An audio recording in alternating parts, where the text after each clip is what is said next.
عثمانیہ سلطنت.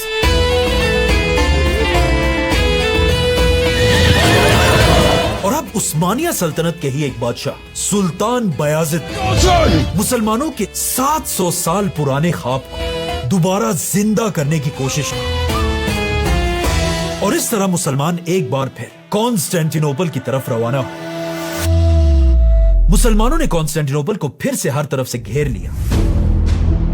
یہ شہر اب بھی اسی طرح مضبوطی سے اپنی جگہ پر کھڑا تھا. مسلمانوں کی کشتیاں سیدھا تیسری بار گولڈن ہارن کی طرف روانہ ہوئی. یہاں بھی مسلمان تیسری بار بھی اس چین کو کراس نہیں کر سکے اور اس طرح مسلمان یہ تیسری کوشش بھی بری طرح ہار گئے.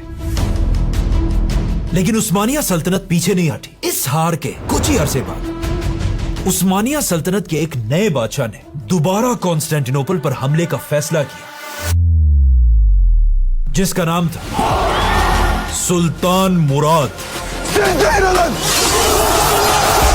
عثمانیہ بادشاہ سلطان مراد نے ایک بار پھر کانسٹینٹینوپل کو چوتھی بار ہر طرف سے گھیر لیا. لیکن اس چوتھی بار بھی مسلمان اسی سیم چین کو کراس نہیں کر پائے.